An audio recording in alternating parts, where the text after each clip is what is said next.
ন্যায় বিচারের দাবিতে শহীদ মিনারে অবস্থান কর্মসূচি পালন করছেন পিলখানা হত্যাকাণ্ডে চাকরিচ্যুত বিডিআর সদস্যরা।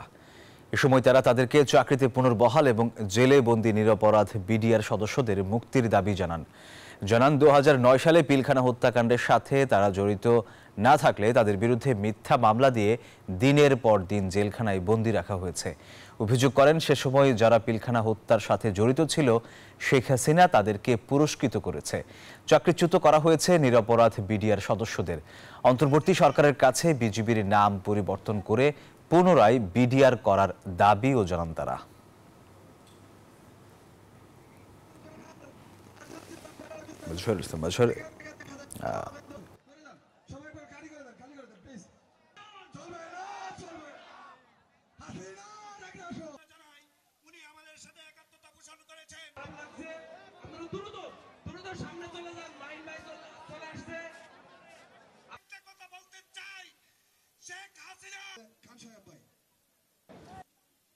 ইতিমধ্যে দেখছেন মাহিন ভাই উপস্থিত হয়েছে।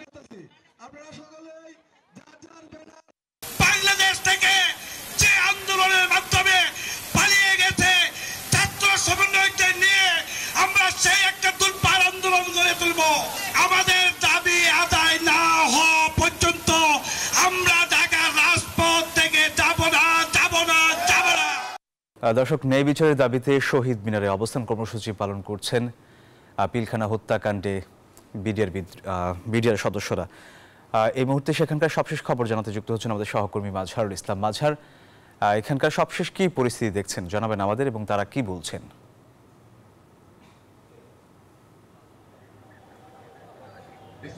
জি, আপনাকে ধন্যবাদ। আপনি যেমনটা বলছিলেন যে আজকে সকাল থেকে কিন্তু বিডিআর এর সদস্যরা শহীদ মিনার অবস্থান কর্মসূচি পালন করছে এবং তারা বলছেন যে 2009 সালে যে হত্যাকাণ্ড ঘটেছিল সেই হত্যাকাণ্ডের সাথে তারা জড়িত না থেকেও তাদের বিরুদ্ধে মিথ্যা মামলা দায়ের করা হয়েছিল এবং তাদেরকে শাস্তির আওতায় আনা হয়েছিল। সেই শাস্তি এবং তাদের বিরুদ্ধে যে মিথ্যা মামলা, সেই মিথ্যা মামলার তারা প্রত্যাহার চাচ্ছেন এবং তারা বলছেন যে দীর্ঘদিন যারা জেল খেটেছেন ইতিমধ্যে তাদের অনেককে ছেড়ে দেওয়া হয়েছে এবং এখনো যারা মিথ্যা মামলায় জেল খাটছেন তাদেরকে দ্রুত মুক্তি দিতে হবে। একই সাথে অন্যায়ভাবে তাদেরকে যেভাবে চাকরিচ্যুত করা হয়েছিল সেই চাকরিচ্যুতি বাতিল করতে হবে এবং তাদেরকে পুনরায় চাকরিতে নিয়োগ দিতে হবে। আপনি দেখতে পাচ্ছেন যে জাস্টিস ফর বিডিআর নামে তারা যে ব্যানার করেছেন সেই ব্যানারে 2009 সালে যেসব বিডিআর কর্মকর্তা চাকরিচ্যুত হয়েছিলেন এবং তার পরিবারের সদস্যরা কিন্তু এখানে আসছেন এবং এই যে তাদের যে সমাবেশ বা অবস্থান কর্মসূচি সেখান থেকে তারা যে দাবি তুলেছেন যে 2009 সালে হত্যাকাণ্ডের পর যে মিথ্যা মামলায় তাদেরকে গ্রেফতার করা হয়েছিল বা তাদেরকে সাজা দেওয়া হয়েছিল সেই সাজাগুলো বাতিল করার সাথে সাথে বিডিআর এর যে নতুন নাম বিজিবি করা হয়েছে বিজিবির নাম পরিবর্তন করে পুনরায় নাম সেটা বিডিআর করতে হবে এবং তাদেরকে চাকরিতে পুনর্বহাল করতে হবে এবং অন্তর্বর্তী সরকারের কাছে তারা এই দাবিগুলো জানিয়েছেন এবং তারা বলছেন অন্তর্বর্তী সরকার যদি তাদের এই দাবিগুলো মেনে না নেয় তাহলে তারা কঠোর আন্দোলনের ঘোষণা দিবেন